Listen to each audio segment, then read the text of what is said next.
Vale. Pues vamos a leer entonces en Hebreos 9 del 13 al 22. Dice así. Porque si la sangre de los machos cabríos y de los toros y la ceniza de la becerra rociada a los inmundos santifica para la purificación de la carne, ¿cuánto más la sangre del Mesías, quien mediante el Espíritu Eterno se ofreció a sí mismo sin mancha a Dios, limpiará nuestras conciencias de las obras muertas para servir al Dios vivo? Por tanto, es mediador de un nuevo pacto, para que habiendo ocurrido una muerte para la remisión de las transgresiones cometidas durante el primer pacto, los que han sido llamados reciban la promesa de la herencia eterna. Porque donde hay un pacto es necesario que intervenga la muerte del destinado al sacrificio. Porque un pacto es firme sobre víctimas muertas, pues no tiene vigencia mientras vive lo pactado, de donde ni siquiera el primero fue puesto en vigor sin sangre. Porque habiendo sido proclamados por Moisés todos los mandamientos de la ley a todo el pueblo, tomando la sangre de los becerros con agua y lana escarlata e hisopo, roció el rollo mismo y a todo el pueblo, diciendo: esto es la sangre del pacto que Dios os mandó. Y de la misma manera roció con la sangre el tabernáculo y todos los utensilios del ministerio. Y según la ley, casi todo es purificado con sangre, y sin derramamiento de sangre no hay remisión. Pues esta es la lectura. Vamos a darle paso a David. Voy a silenciar.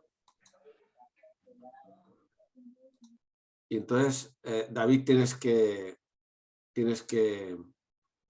activar el micro. Muy Gracias, bien. Rubén. Adelante. Estamos viendo que Jesús es un mejor sumo sacerdote que todos los sumos sacerdotes del antiguo pacto. Y estamos en una parte de Hebreos donde el autor nos está dando razones por esta afirmación y ha dicho que Jesús es mejor porque el pacto que él introduce con su sacerdocio es mejor que el antiguo pacto. Esto lo vimos hace 2 estudios, porque el tabernáculo en el que él ministra como sacerdote es superior al tabernáculo de Moisés. Esto lo veíamos la semana pasada. Y ahora, en tercer lugar, porque el sacrificio que él ofrece como sumo sacerdote es mejor que los sacrificios levíticos del Antiguo Testamento. Ahora bien, este es un tema de tal importancia, este tercer punto, que el autor va a seguir exponiéndolo hasta mediados del capítulo 10. Así que este va a ser un tema que nos ocupará durante varias semanas. El mejor sacrificio. Al final del estudio de la semana pasada veíamos que Jesús no entra en un tabernáculo físico aquí en la tierra, sino que entra en el tabernáculo celestial, en la mismísima presencia de Dios. Este era el tema del mejor tabernáculo, pero entra, según el versículo 12, por medio de su propia sangre, habiendo asegurado eterna redención. Así que ya al final de la semana pasada empezamos a ver el mejor sacrificio. Él entra como los sacerdotes de antaño entraban en el lugar santísimo, el sumo sacerdote una vez al año, llevando sangre consigo, y sin sangre no podía entrar. Asimismo, el Señor Jesús entra en el tabernáculo celestial llevando consigo sangre. Comentamos que suponemos que esto no debe entenderse literalmente. No podemos imaginar que Jesús en el momento de la ascensión llevaba consigo un cuenco lleno de la sangre que había derramado en el Calvario. Más bien significa que él entra en la presencia de Dios, habiendo muerto una muerte cruenta en la cruz, una muerte que expió los pecados y por lo tanto entra con esta muerte en su haber para interceder sobre esta base por nosotros, como nuestro sumo sacerdote. Hasta aquí la comparación ha sido con el día de la expiación, cuando el sumo sacerdote efectivamente entraba en el tabernáculo llevando sangre.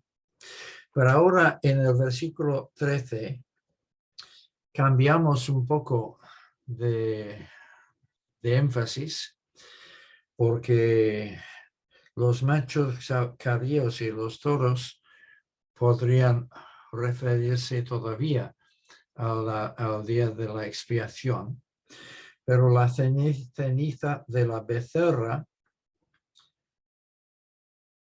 participa en otro rito. Supongo que todos los primeros lectores de Hebreos, siendo judíos, sabían perfectamente a qué se refería.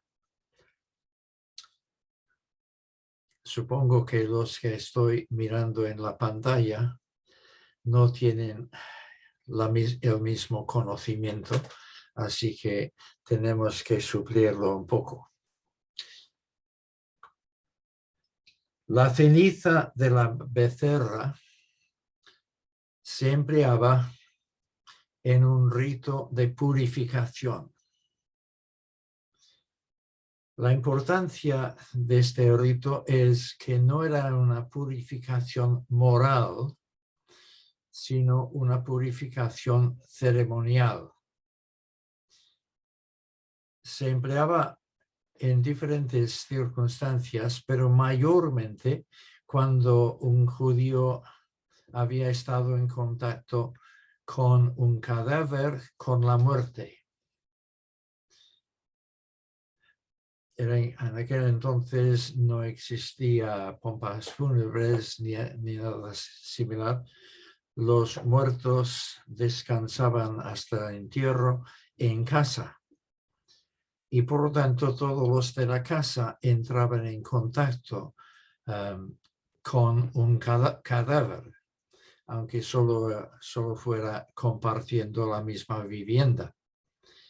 Pero este contacto era suficiente como requerir unos ritos de purificación. De hecho, cualquier persona en estas condiciones no podía entrar en el tabernáculo durante toda una semana, y al tercer día y al séptimo día tenía que someterse a un rito de limpieza, purificación ritual.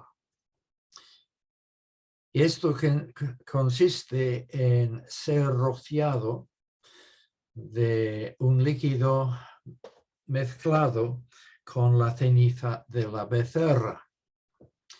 No se trataba de sacrificar una becerra cada vez que alguien requería esta purificación. Los sacerdotes tenían que mantener urnas con cenizas de becerra permanentemente para que en cualquier momento pudiesen preparar este líquido para rociar al impuro que necesitaba esta purificación ritual. Así que yo no sé con qué frecuencia, porque yo no soy experto en cenizas de becerra, qué cantidad de holocaustos hacen falta para llenar una urna de cenizas. Si alguien trabaja en incinerar cadáveres, a lo mejor puede dar su opinión, pero constantemente tenían que tener una buena cantidad de cenizas por si acaso viniesen mucha gente. Así que era cuestión de quemar completamente el cuerpo de una becerra en holocausto, tomar las cenizas y separarlas colocándolas en urnas. Así que este era el rito que hay detrás de esta referencia. No se trata de un sacrificio por el pecado, sino por una impureza ritual, ceremonial. Una impureza externa que impedía el acceso a la presencia de Dios en el tabernáculo. Si la sangre de los machos cabríos de los toros y la ceniza de la becerra rociada a los inmundos, ceremonialmente inmundos, si este líquido santifica para la purificación de la carne, y notemos todos estos énfasis, inmundos no de pecado, sino de contaminación ceremonial, y purificación de la carne, purificación externa, simbólica, ceremonial. Cuanto más la sangre de Cristo, quien mediante el Espíritu Eterno se ofreció a sí mismo sin mancha a Dios, limpiará nuestras conciencias de las obras muertas para servir al Dios vivo.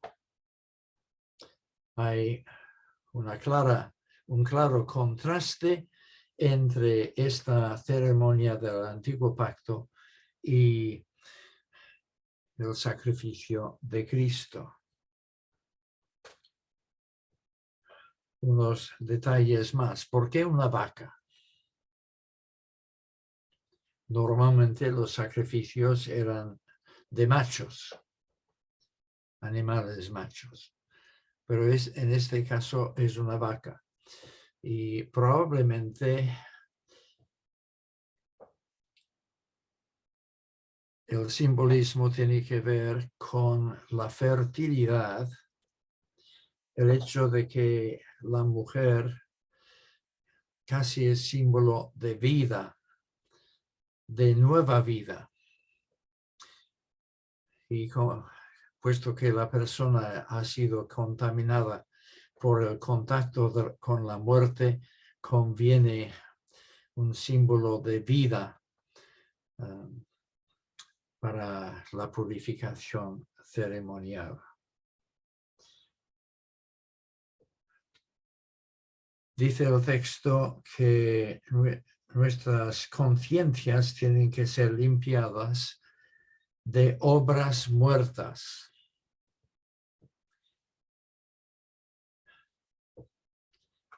Evidentemente, entre las obras muertas están todos nuestros pecados, pero la mayoría de comentaristas está de acuerdo que esta frase en este contexto no se refiere solamente a pecados, sino a todas las obras que nosotros podemos hacer como personas impuras, aunque sean buenas en sí estas obras, pero vienen a estar contaminadas por nuestra contaminación personal. Por eso, las buenas obras de una Madre Teresa de Calcuta delante de Dios participan de la impureza de la naturaleza humana caída. Una buena obra siempre es una buena obra y no es despreciable en absoluto. Pero aún nuestras mejores obras no son más que trapos de inmundicia delante del Señor a causa de nuestra condición caída y por lo tanto a causa de motivaciones que quizás nosotros mismos seamos incapaces de diagnosticar correctamente, pero que están infectados por nuestra pecaminosidad.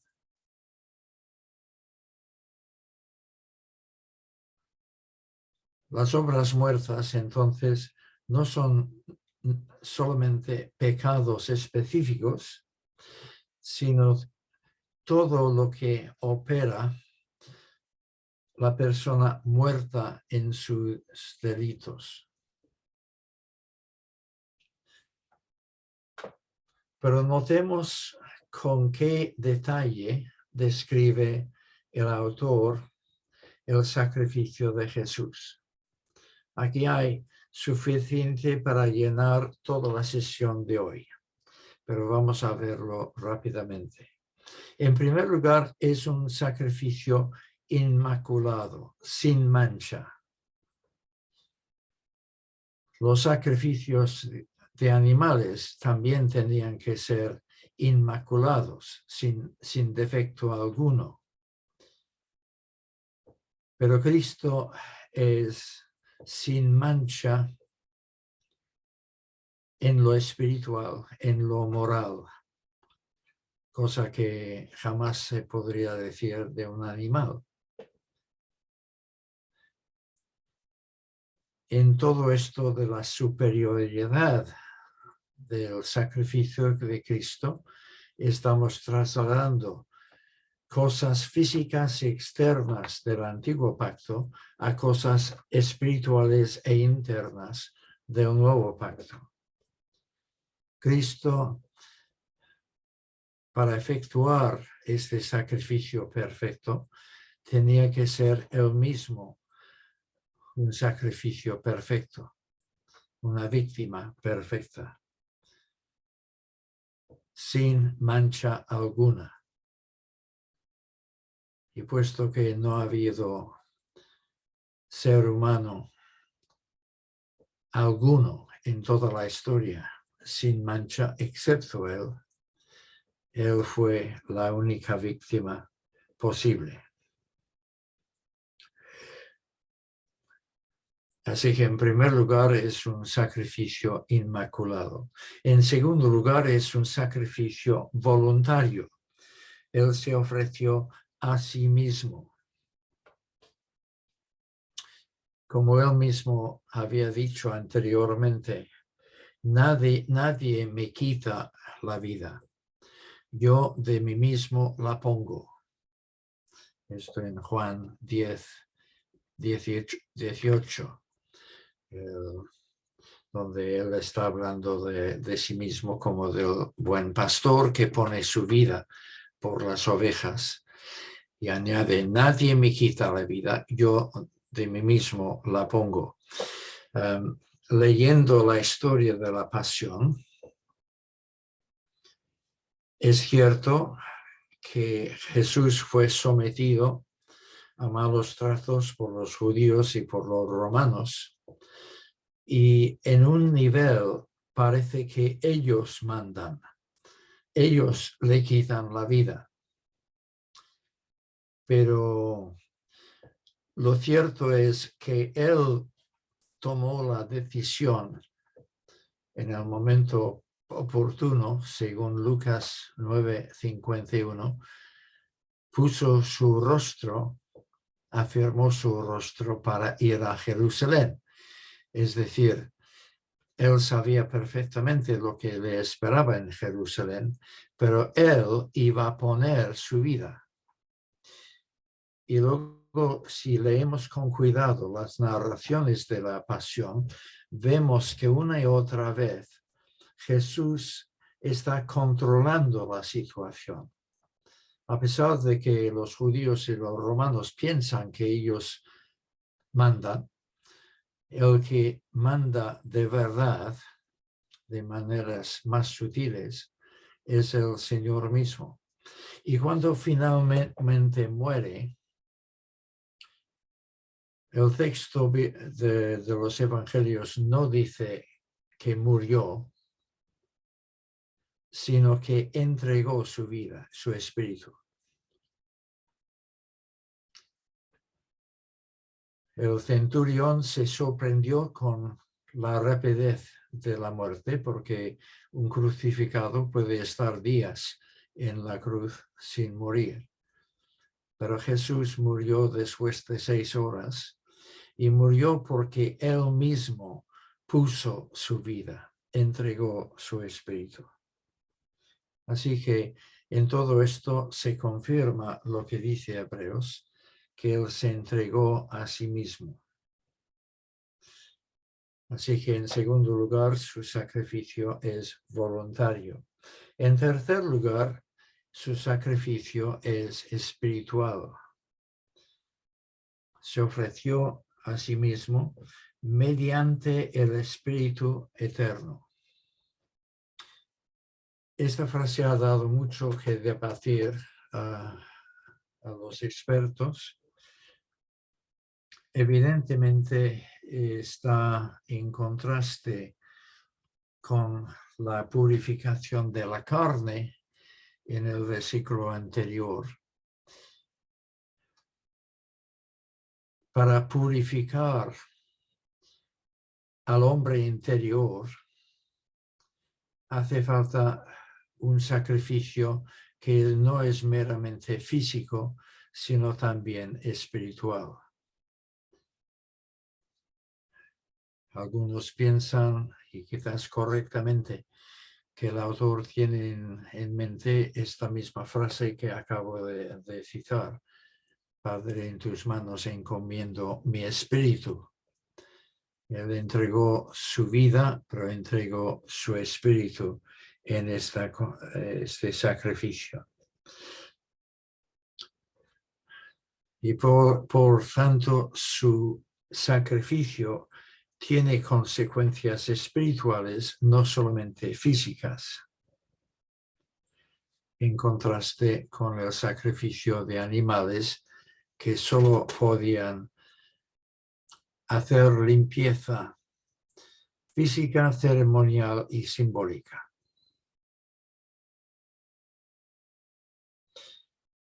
Digo que hay muchas teorías que han elaborado los teólogos en torno a esta frase, pero creo que es más sencillo dejarlo allí donde lo he dejado yo. En cuarto lugar, su sacrificio fue un sacrificio eterno. A esto volveremos en un momento, pero notemos que es un sacrificio que produce redención eterna, versículo 12, y nos proporciona una herencia eterna, versículo 15. Por lo tanto, es un sacrificio infinito, ilimitado en sus efectos. Y como consecuencia, en quinto lugar, es un sacrificio absolutamente eficaz. Cuanto más la sangre de Cristo limpiará vuestras conciencias para servir al Dios vivo. Y notemos bien esta última frase. La finalidad del sacrificio de Cristo no es que nosotros podamos vivir a continuación de nuestra purificación mediante Él, a nuestro antojo, sirviendo nuestros propios intereses egocéntricos y sin embargo tener un pasaporte al cielo. De la misma manera que en el antiguo pacto,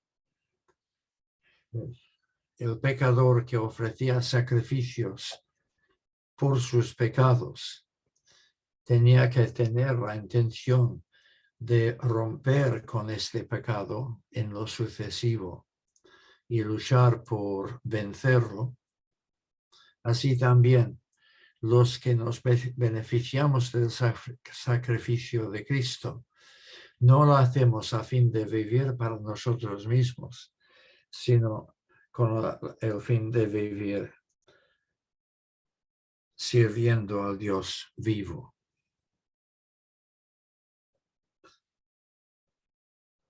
Esto nos recuerda lo que dice Pablo a los tesalonicenses al fin de un gran capítulo sobre el significado de la conversión. Algunas personas afirman que las epístolas, la primera epístola a los tesalonicenses no contiene doctrina.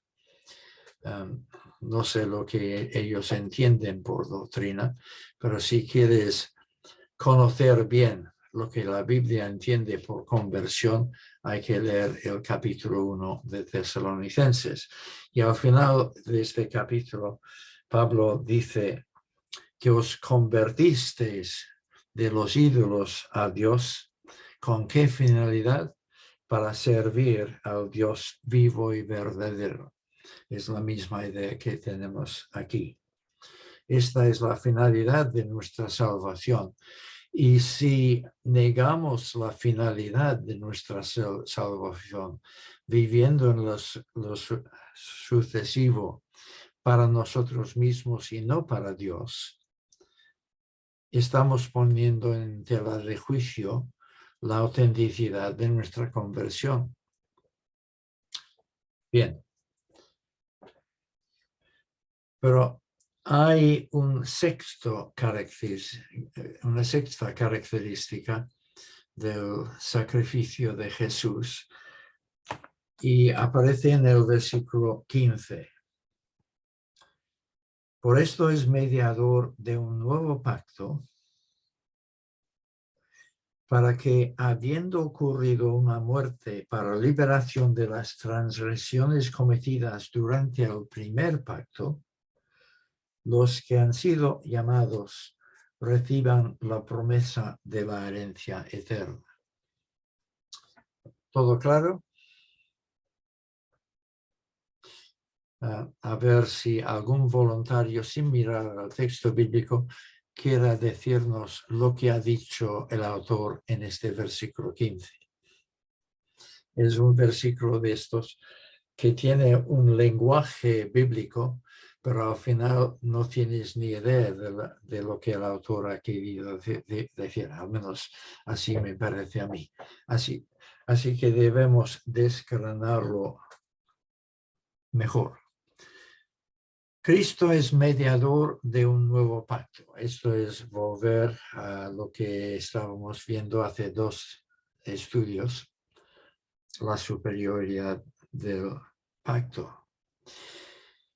Pero añade que este nuevo pacto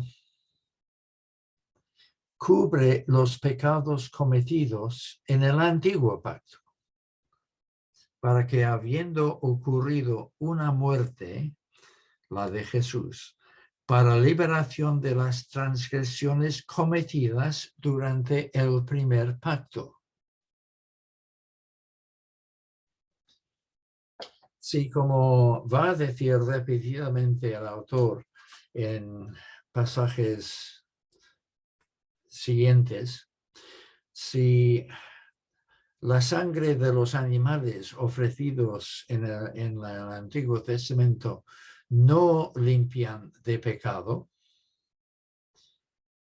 ¿sobre qué base pueden estar los santos del Antiguo Testamento en gloria? Y sabemos que están en gloria, por ejemplo, a través de la transfiguración, cuando Moisés y Elías, dos pecadores del antiguo pacto, están con Cristo, evidentemente salvos. Pero ¿sobre qué base?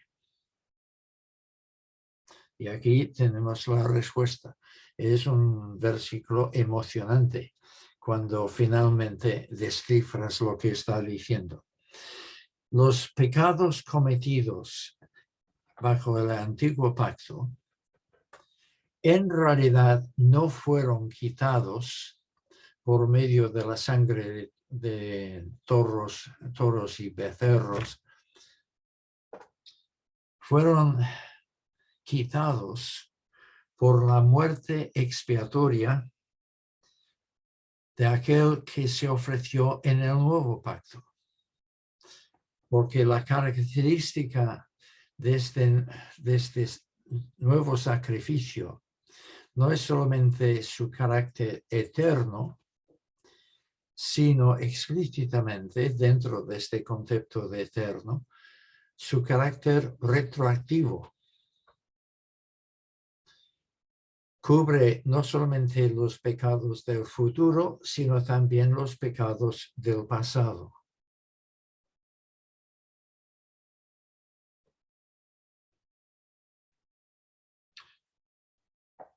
Así pues, los santos del Antiguo Testamento eran hombres y mujeres pecadores, como los de todos los tiempos, pero fueron salvos no por los sacrificios animales que ofrecieron, sino porque estos sacrificios animales anticipaban el único verdadero sacrificio que puede quitar pecados, el del Señor Jesucristo. Y sobre esta base fueron justificados como nosotros somos justificados por la sangre de Jesús, aun pecando 2000 años después de la crucifixión. Ellos, siglos antes de la crucifixión, fueron purificados por la sangre de Jesús también. Pero no podían ser liberados de sus pecados hasta que hubiese ocurrido en el espacio y el tiempo la muerte, para que habiendo ocurrido una muerte para liberación de las transgresiones cometidas durante el primer pacto, entonces los que han sido llamados reciban la promesa de la herencia eterna. Ellos también son, juntamente con nosotros, herederos de esta herencia eterna, pero esto ha sido hecho posible y vino a ser una realidad una vez se hubo celebrado esta muerte del Calvario. Por eso el Antiguo Testamento habla del concepto del Seol. Jesús también habla de este concepto como lugar de espera, pero no tanto lugar de espera hasta la segunda venida de Jesús, sino lugar de espera hasta la realización de aquel único sacrificio que realmente vale. Notemos otro matiz también. Liberación de las transgresiones. Ya hemos comentado que los sacrificios del Antiguo Testamento existían para cubrir los pecados involuntarios. Pero las transgresiones se difieren de los pecados en que una transgresión es un quebrantamiento de una ley ya dada. Y nadie quebranta una ley dada sin tener conciencia de lo que está haciendo. Si Dios ha dicho claramente, no harás esto, y lo haces, no puedes ir diciendo, pero fue involuntario.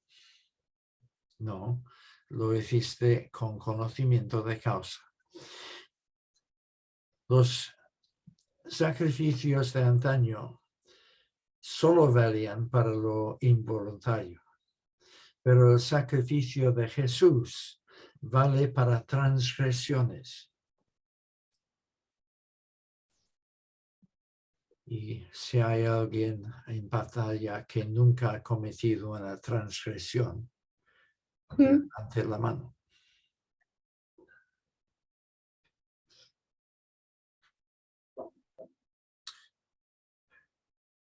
Luego observamos que a los santos del Antiguo Testamento no los llama creyentes, sino llamados. Para los que han sido llamados, para que los que han sido llamados reciban la promesa. Llamados precisamente a recibir esta promesa. El primer llamado bíblico, bueno, quizás pudiésemos decir que anteriormente había Enoc, Noé y otros, pero el primero que tiene una clara llamada de parte de Dios es Abraham. Y sale siguiendo las promesas. Dios le promete cosas. Y a partir de ese momento, todos los descendientes de Abraham, también herederos del llamamiento, salían buscando el cumplimiento de las promesas. Bueno, todos tenían derecho a hacerlo, pero muchos de ellos negaron su herencia, vendieron como Esaú esta herencia y por lo tanto no vivían con la mirada puesta en las promesas. Pero estos santos del Antiguo Testamento, que eran los llamados de Dios, iban a recibir la promesa solo después de la muerte del Salvador, que hace expiación verdadera por sus pecados y por lo tanto ellos se convierten así en herederos de esta herencia eterna.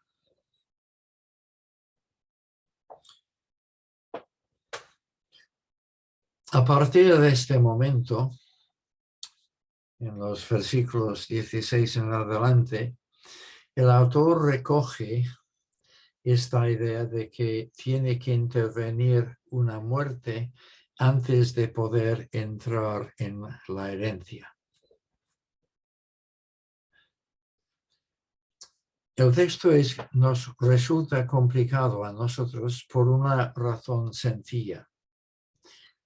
Nosotros tenemos dos palabras, pacto y testamento.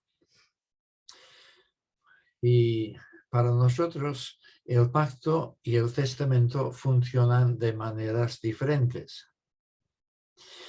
Pero hay una sola palabra en hebreo que cubre estos dos conceptos. Por ejemplo, el matrimonio es un pacto. Y no requiere la muerte de nadie para entrar en vigor este pacto. Al contrario, la muerte pone fin al pacto. En cambio, en el caso de un testamento, no entra en vigor hasta la muerte. Entendido, porque veo caras muy perplejas. Lo repito, un pacto entra en vigor ya, en el momento de firmarlo o lo que sea, y acaba con la muerte de uno de los pactantes, normalmente. En cambio, un testamento no entra en vigor ya, sino que entra en vigor cuando muere el testador. Así que para nosotros un pacto y un testamento son cosas muy diferentes. Pero para los judíos son la misma palabra y el mismo concepto. Porque donde hay un pacto es necesario constatar la muerte de lo pactado. Lo pactado en este contexto es la víctima que muere para sellar el pacto.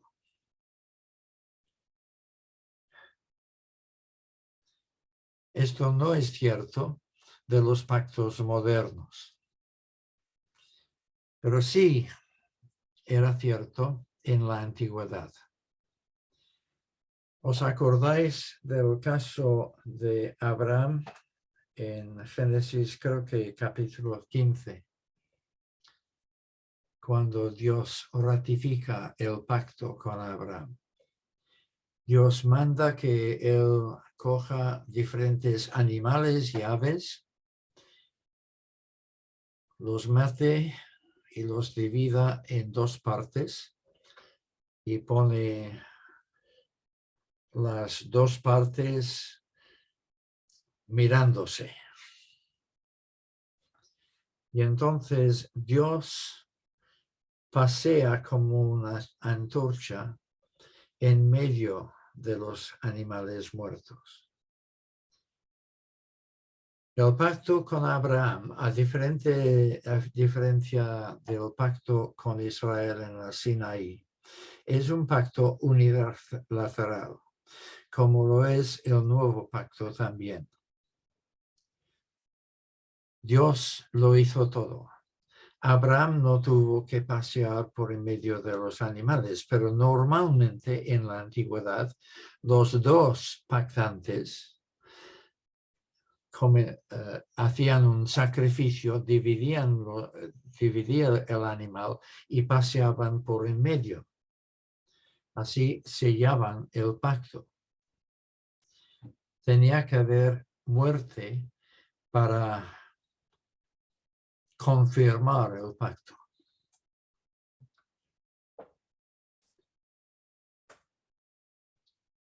Pues un pacto es válido sobre víctimas muertas y nunca tiene vigencia mientras vive lo pactado, mientras vive aquel que ha de morir. Hasta aquí seguimos el texto. Bueno, Dani dice que sí, así que podemos seguir, porque supongo que si Dani entiende, entonces todos los demás también. ¿De dónde? Ni siquiera el primer pacto entró en vigor sin sangre. Y ahora estamos hablando no de del día de la expiación, ni de ritos de purificación con la ceniza de la becerra, sino el establecimiento del pacto antiguo en el Sinaí. Y el autor está a punto de describir para nosotros lo que ocurrió en aquella ocasión. Así que vamos a leerlo. Porque después que Moisés proclamó a todo el pueblo todos los mandamientos conforme a la ley, tomando la sangre de los becerros con agua y lana escarlata y hisopo, roció el rollo mismo y a todo el pueblo, diciendo: esto es la sangre del pacto que Dios os mandó. Si queréis explorar esto con más detalle, hay que leer Éxodo capítulo 24, donde se repiten estas ideas, aunque el autor ha añadido un par de detalles a lo que se cuenta en el libro de Éxodo. Por ejemplo, lo de la lana escarlata e hisopo no aparecen allí, pero sí aparecen en textos rabínicos de la época del siglo I, y el autor no es el único en afirmar esto. También es interesante otro pequeño cambio. Moisés dijo: he aquí la sangre del pacto. Pero el autor dice: esto es la sangre del pacto. Y es posible y aún probable que hace este pequeño cambio a fin de recordarnos las palabras de Jesús al instituir la ceremonia del nuevo pacto. Esto es mi sangre del nuevo pacto.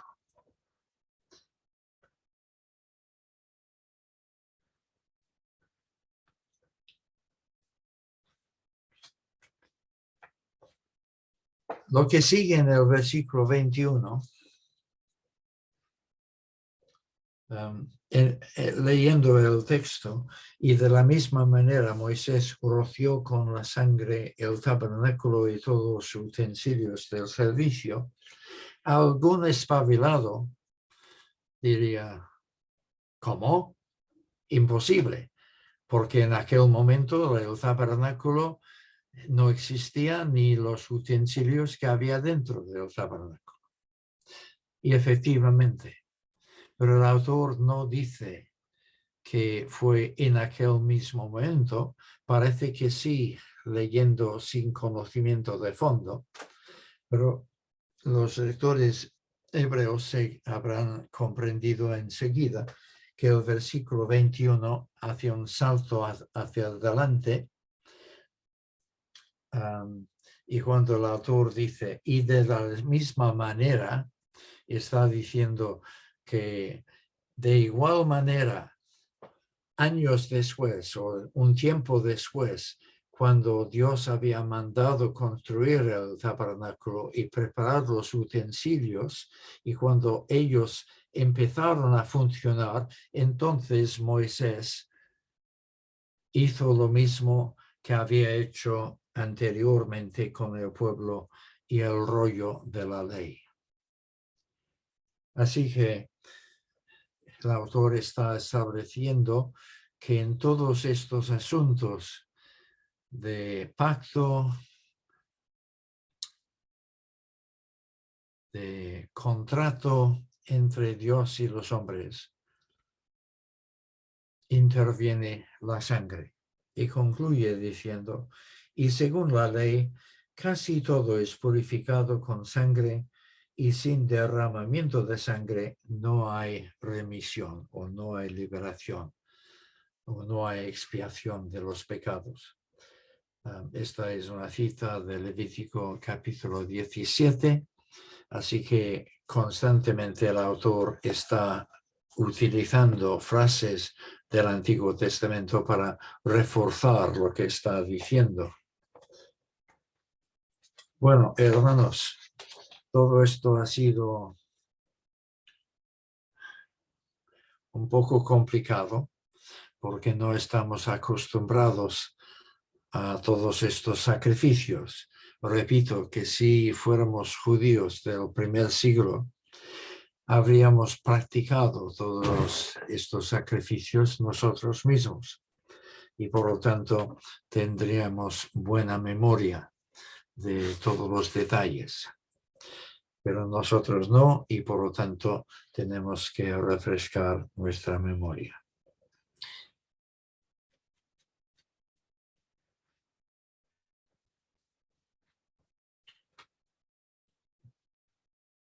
¿Estáis ahí todavía? Vale.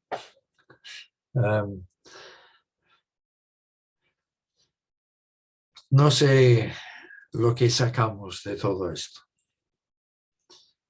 Creo que podríamos sacar muchísimas cosas. Principalmente una enorme gratitud por vivir en el nuevo pacto y no tener que esperar en el Seol hasta la muerte del Calvario a fin de poder entrar en nuestra herencia. Gracias por el carácter eterno del sacrificio de Jesús, que vale retroactivamente para los santos del pasado y se proyecta indefinidamente hacia el futuro para todos los que creen en el Señor Jesucristo desde el Calvario en adelante. Y gracias también porque es un pacto unilateral, validado por Dios, al margen de nuestra capacidad de guardar nuestra parte del pacto. Creo que nosotros entendemos que nuestra parte es servir al Dios vivo, pero todos nosotros reconocemos que nuestro servicio es muy deficiente.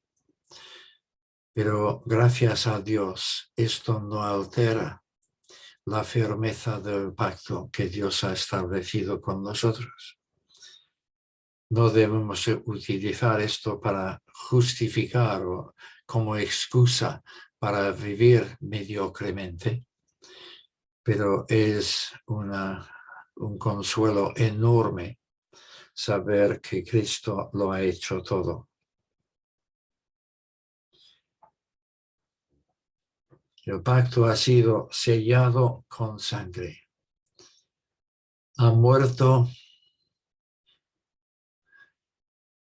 la víctima. Y por lo tanto, nosotros somos beneficiarios de este pacto testamento.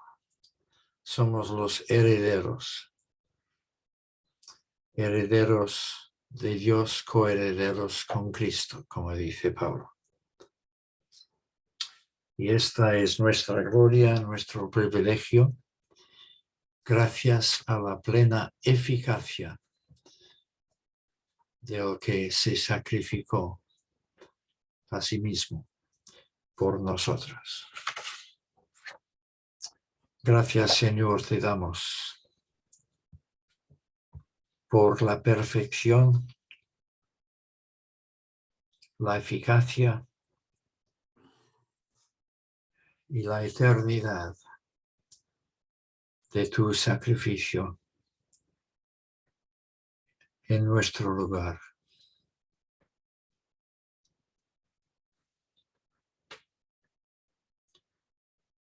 Y ahora tenemos delante de nosotros el reto de servir al Dios vivo. y que este servicio sea la meta de nuestras vidas. Ayúdanos a asimilar debidamente esta idea.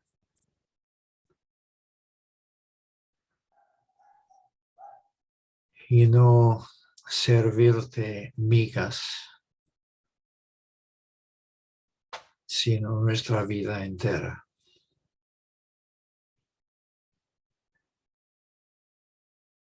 En el nombre de Jesús. Amén. Gracias, David. Algo, ya. No sé, Sí, dilo, dilo. Me van a grabar, Calvet, ten cuidado con lo que dices. ¿me oyes? Sí, sí, sí. Vale. Cuando ha hablado de la purificación, claro, se ha aplicado al tema de esta noche perfectamente y muy bien.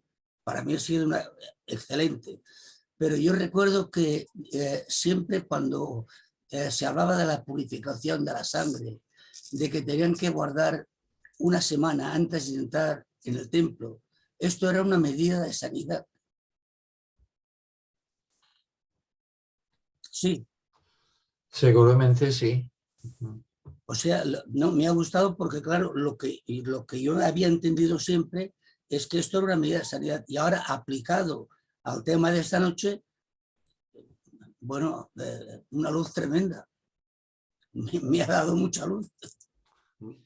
Me alegro mucho. No, es verdad, Gracias. porque he aprendido mucho esta noche. Muchas gracias. A ti, Joan. Muy bien. ¿Qué más?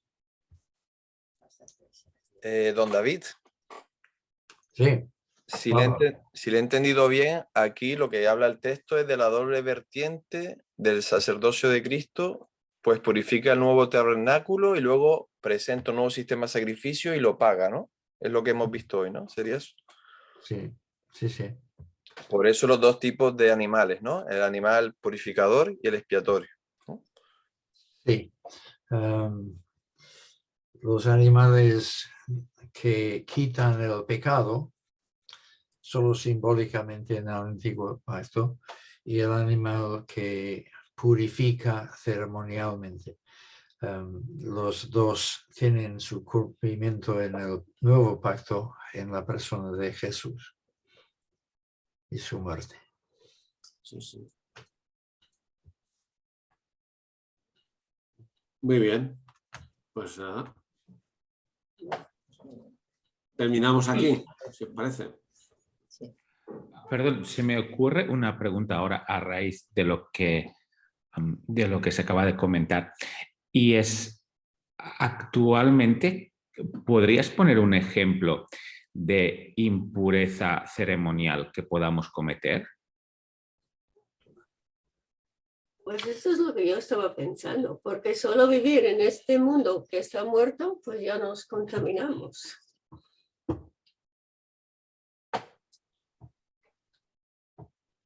Sin haber hecho nada. O sea... Pero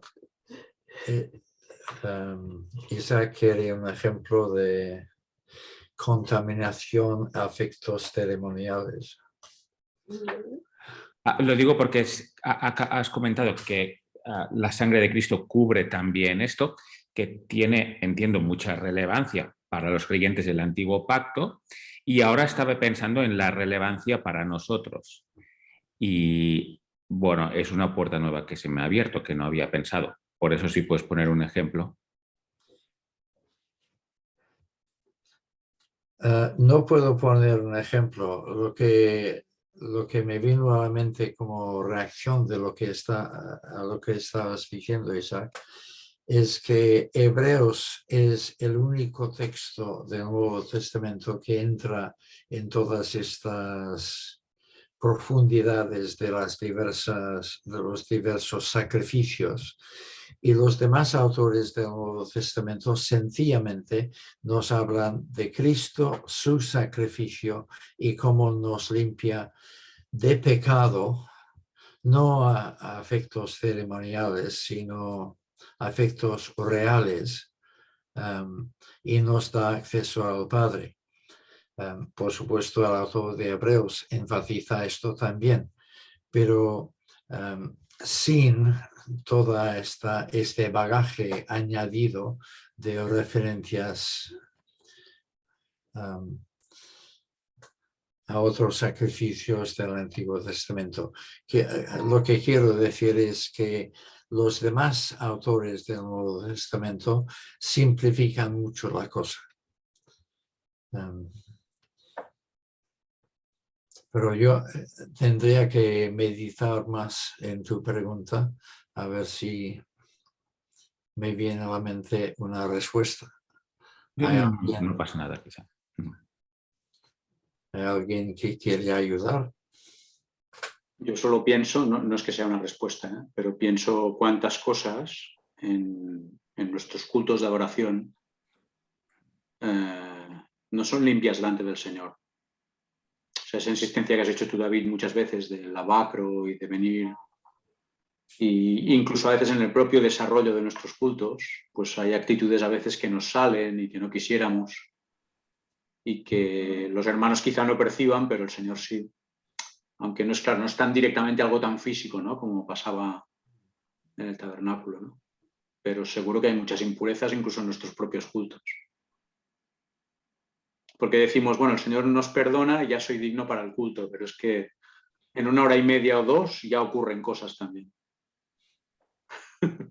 Pero bueno, no sé si es la respuesta, ¿eh? Es una aportación solo. Hola, buenas noches. ¿Me oís? Sí. Sí, Carmen. Hola. Claro. Mira, yo estaba pensando toda esta semana en todo lo que explicó David la semana pasada y lo de ahora. Y Pues estaba gracias, pensando... Carmen, porque esto es muy bueno en sí. Muy bueno, sí. No, a lo igual es una tontería lo que te voy a decir, pero bueno, yo estaba pensando que si el apóstol Pablo nos hubiera escrito esta carta ahora, en vez de escribir a los hebreos, o igual hubiera dirigido una carta a los católicos de España, que teníamos también una cantidad de cosas para como las procesiones, el hacer los sacrificios, el hacer buenas obras para poder entrar en el cielo, en poder pagar las bulas, en cuando íbamos a las, bueno, cuando yo no iba a las procesiones, pero bueno, que iban la gente haciendo penitencia con descalzos y tirando de las cadenas, o sea, todo como una especie, no sé, yo lo estaba haciendo un poco como lo que estaban haciendo todos los judíos en aquel tiempo con el templo y con los sacrificios, y entonces aplicándolo un poco a nuestro país, ¿no? Y yo creo que Pablo nos estaría diciendo más o menos de la misma manera que es Cristo el que ha hecho todo el sacrificio, que ni tenemos que estar haciendo buenas obras, ni tenemos que comprar bulas, ni que tenemos que pagar 28 misas para que un muerto se pueda ir al cielo. No sé si me estoy explicando bien. Sí, perfectamente. Creo que tienes toda la razón. Yo creo que la semana pasada también dije algo en el sentido de que el catolicismo en muchos aspectos es un retorno al antiguo pacto, con sus ceremonias, sus ritos, la división entre clero y laicos y otras muchas cosas. El hecho de que cada misa es un nuevo sacrificio de Cristo también. Y yo pienso que la epístola a los hebreos es la más desafiante para los católicos de todos los libros bíblicos. Yo no sé cómo un católico puede leer esta epístola y seguir en sus convicciones, porque el texto está clarísimo que Cristo ha ofrecido un sacrificio una sola vez para siempre. Y la doctrina católica de la misa no está de acuerdo con eso. Bueno. Es como también, perdón, es como también estuvo un tiempo que creían en el purgatorio, ¿no? Entonces la gente moría, se iba al purgatorio, los familiares iban a la iglesia, pagaban no sé cuántas misas y entonces lo sacaban del purgatorio y lo mandaban al cielo. Entonces, no sé, yo estaba pensando mucho esta semana en todo lo que explicaste. La Yo semana creo que- pasada... Yo me creo venía- que todavía oficialmente creen en el purgatorio. Lo que han dejado de creer oficialmente es en el limbo, pero el purgatorio sigue vigente. Sí, sí. Bueno, vamos a acabar. Pablo, la pregunta que has puesto ahí en el chat, ya entiendo que ya ha sido contestada o es algo añadido. Sí, bueno, lo que estaba pensando ahora mismo es que añadir cualquier cosa al sacerdocio de Cristo sería caer en la impureza, que estaba preguntando el compañero. Pero no, ya más o menos también creo que si estamos en pecado y nos acercamos a Cristo con mala conciencia, como su obra ha sido para limpiarnos, caeríamos también en impureza por no aceptar esa limpieza de forma voluntaria, ¿no? Pero ya estaría contestado, sí. Muchas gracias. Vale, vale. No, porque vi que habías puesto algo en el chat, por eso lo digo. Vale, pues nada, a dormir o a cenar o a lo que sea.